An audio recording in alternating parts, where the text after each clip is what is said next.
Greetings and welcome to another episode of Pop's Collection. I'm Ron Tweedymee, and joining me is Pops. And today we're going to be talking about the double feature from Shout Factory, Captain America. Made-for-TV movies, two of them, as a matter of fact. The first one, Captain America, an origin version story. A different origin story, I might add. Right. And then Captain America 2, Death Too Soon, which I don't know which you would think would be the better of the two. They both actually came out the same year in 1979. You had the first one in January, and then the second one was in November. Okay. So, was pretty interesting. Starred Reb Brown, who is kind of an interesting guy. He was an ex-football player. Right. In California. He went to Temple City High School, was a big star there, and actually got a scholarship to USC, the University of Southern California, not South Carolina, which some people say sometimes. But anyways, he had the starting fullback job and lost his job to a young freshman named O.J. Simpson. Orenthal, yeah. But he lost his... He wasn't a starter, so he chose to go to another college in Los Angeles. So he decided... He did take acting in high school, so he decided to pursue that. And his name is really Robert Edward Brown, but in the Actors Guild, there was already a Robert Brown, so he could not use that name, so he just took Robert E.B. and made it Reb Brown, which he did. He's most noted for these two Captain America movies, but he played in a lot of... He played in a cult movie, The Time Hunter, which was kind of a apocalyptic type thing, maybe you would call it. Okay. He did get some critical acclaim for a movie called Uncommon Valor. Okay. Which was like a Vietnam thing. But I say that, he's from this era where you had not made up muscles. They were real muscles. Sure. It was also around the same time as Credible Hulk. Yes. So, and him and Lou Ferrigno actually later on in both of their careers, they played in two movies, Cage and Cage 2. But I thought it was kind of interesting. This was a CBS thing. Okay. And CBS did first in 1977 The Amazing Spider-Man. Okay. Season 1, 5 episodes. Season 2, 8 episodes. So they weren't real hip on it. And Stan Lee gave them the rights to do it, but it had with the directors and the producers of the show. So it really didn't get a large following with adults. It was mostly looked at by teenagers and younger audience. So CBS wasn't real happy about that. At that time, CBS also took season 2 of Wonder Woman. It was on ABC and got canceled on ABC. So they took it for the next couple of seasons, and they actually decided they were going to cancel both shows because they didn't want to be known as the superhero network. Okay. But I thought it was interesting that they did that because they did have the Incredible Hulk. Sure. They decided to do these two Captain America movies. Okay. On Saturday morning, they had Shazam, a live action series, and they also had ISIS, which is a DC comic that they chose to have. So they already had in the making 4 other comic book shows. So what is two more with Spider-Man and Wonder Woman, especially. I think between Wonder Woman and Hulk, those were probably the two best. Sure. But what did you think about this origin story? Well, it's certainly a product of its time, I would say. Yes. So, you have the original Captain America origin of him as a World War II hero, taking the super soldier serum, becoming the super crime fighter to, defeat the Axis powers. So you have that, but then this one is not reimagining the origin story. It's actually building off a version of that one, where this is Steve Rogers Jr., right? Yes, he's the son, and they called it the flag serum, which was full latent ability gain. So, and evidently in this version, his father was a patriot, and they called him Captain America in the 1940s. Right. And he's the one that developed the serum. Right. Which supposedly enhanced all of your existing abilities. Yep. So that was their thing, the flag serum. Right. So he takes that and... Yes, he takes that because he was snooping around. Here we got this guy with big guns, big chest, and he's a traveling artist. Driving a 70s conversion van. Which was, for the time, that was probably a cool thing. Well, it's just indicative. There's another, I think, made-for-TV movies called Master Ninja 2, and that's basically the thing that was, lampooned by the Mystery Science Theater 3000 crew. I'd have Ed, Big Daddy, Don Roth, do a mural of me with my eyes popping out, with my tongue dragging and big old gnarl hand and a giant stick shift, putting it in the 6 on the side of my machine would read like it was written in blood, the Van Dyke. Yeah, woo, yeah. I don't think so. So. Oh, yes. Yeah, so that was something that harkened back for me with that. And then... So that's kind of the big draw. He gets this serum, it makes him stronger, gives him heightened sentences, like you said. He can smell better, I guess, and hear and see better. And he also got this great-looking motorcycle. That motorcycle was ridiculous. Well, hey, it was less ridiculous than his shield. Yes, I agree with that. Yeah, the fact that it has a silent mode, the bike does. The bike, yes. And I found it really amazing how he also apparently had the power to make himself not as buff while he was riding the bike. Was that a stunt double?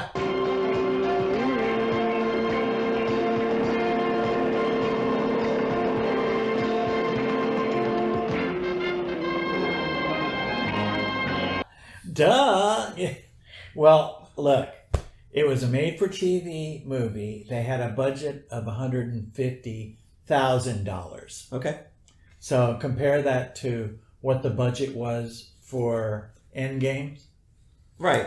But, obviously Endgame's a different film, so it's not exactly different category.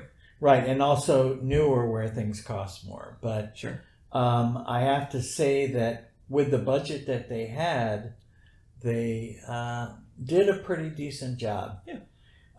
So much so that somehow in my infinite wisdom, I thought there was a Captain America TV show. But the way that they did these two shows is that they broke it up and they didn't show it on the same night. Right. They didn't show the whole show. Yeah.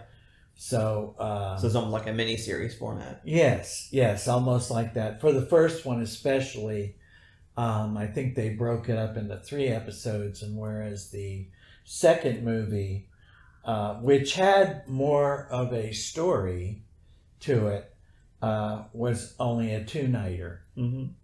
So it was interesting. Okay. Well, you want to talk about this? We can go right into the next one then, I guess, if you want. Oh, well, yeah, absolutely, because pretty much that whole story was about him meeting a friend of his father's that works for the government, and then his father trying to get, the scientist trying to get him to take the drugs because his DNA was the same as his father's. Right. And they figured that would be the only way it would work. Right. And so the bad guys in this, I believe they were trying to get the flying serum. Right, yeah, kidnapping the scientists to help develop it so they could have their own version of it. Right, and that was kind of what it was all about. They Yeah. wanted to get rid of Steve Rogers, so they made him have an accident. Right. And where he almost died, but the only way he would live is if he had the flag serum. Right. And so that's That's how he became. Yeah. And then what I found was interesting, because he was an artist, he made his own outfit. And so the scientist had it made up. And then at the very end of the first one, he wanted to be like his dad. Right. So then we got the somewhat original Captain America outfit. Yeah. Other than the motorcycle helmet. Right. With the wings. Yeah. And so Death Too Soon came 11 months after that. Okay. You know? Yeah. And that one, at least we had a good villain star. Well, we had a good actor Yes, as a Christopher villain. Lee. Yeah, yeah. I mean, Christopher Lee. obviously, Christopher Lee's a legend, right? When it comes to bad guys, he yes. plays the mono named Miguel. You know, Yes. no last name, just like an artist, like Yes. Cher or Madonna. We have Miguel, Right. And then he's a terrorist that wants to hold the U.S. ransom because he's stolen this aging weapon, right? Right. Death Too Soon. Right. Basically, you aged 28 days every hour. Yeah, something crazy like that. Yeah, something weird. I don't know. It was oddly specific about the time. I'm like, I don't really get it. I mean, I guess they said it was the equivalent of like 1,000 times faster. Yes. Maybe that's how they did it. They did the math or something. But Well, somebody must have done the math, but yeah. At least we did have a good actor for a good villain. Yeah. Basically a terrorist, and he's going to charge the government $1 billion. $1 billion. Yeah. $1 billion. But then he upped it to $2 billion because they didn't, they didn't take it go seriously. for it. So he zaps Portland of all places, Yes. and Well, who goes to Portland? I don't know. I don't know. I guess the hellscape that it's become now. I guess it's kind of a prophetic movie. Yeah, there you go. It could have been. But I thought it... Oh, and we also got something extra on the motorcycle in the second Yes, movie. that's right. We don't even see the silent mode in the second one. No, we didn't see Yeah. the silent mode. That was real prevalent in the first movie. Yeah. But in the second movie, no. What we got was a hang glider, that came out of the back, and all of a sudden, he was able to hang glide with the motor.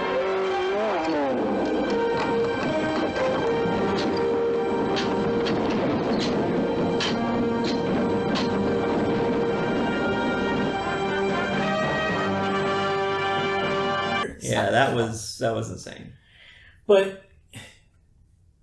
the thing is that they had to actually have something like that. There was no CG back then. Well, yeah, that's true. So somebody actually did that stunt, Yeah.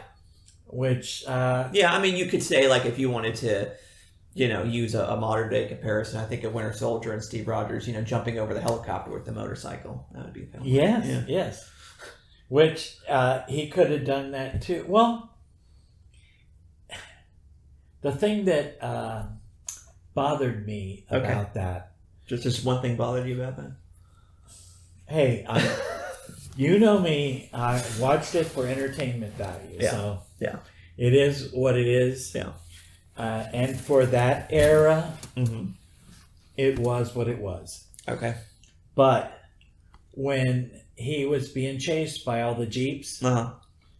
and he was going to hop over the other Jeeps, and he hit the rockets, and instead of going straight, he went sideways and went over the dam. Why in the heck didn't he put the glider out then?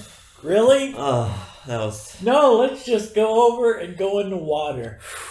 And of course, his motorcycle worked just fine when he got out of the water. Yeah. And I think we would be remiss to not talk about the shield. We need to talk about the shield a little bit. Oh, yeah, let's do that. So the shield, I don't think there's any mention of vibranium because it's... No, there isn't. And the shield, where the white is normally, it's translucent, so it can go on the front of his motorcycle. Right, like a windshield. And then he throws it like a boomerang, and it kind of like, teeters in the air for a little bit. It's not perfectly formed. Do-do, do-do, do-do. As it goes round and round. Yeah.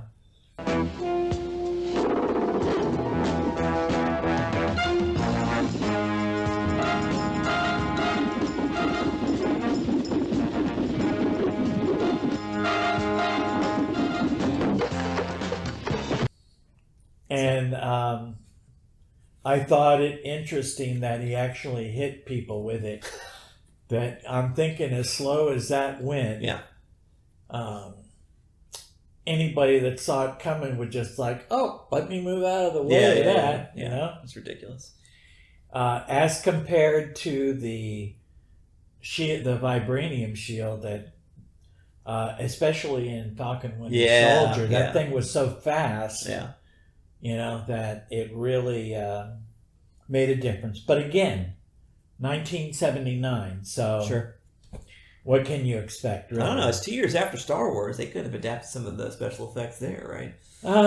That's true. That's true. But again, I don't really know what the budget was for the second film. And I have a feeling because Stan Lee had issues with the first one. Yeah. That he probably had issues with the second one too. Mm-hmm. And there might have been things that he chose not to let them do. Okay. I'm just guessing. All right. I don't really know how much he had on that. What I will say to anybody that is interested, shout, like we said, put this out. I would imagine you can get it relatively cheaply on Amazon or eBay or what have you. I probably find it at Second and Charles too. I don't know. Maybe. But it was, if you're nostalgic, it's definitely an entertaining watch. Don't try to look at it like modern day Captain America, because you'll be totally disappointed with that.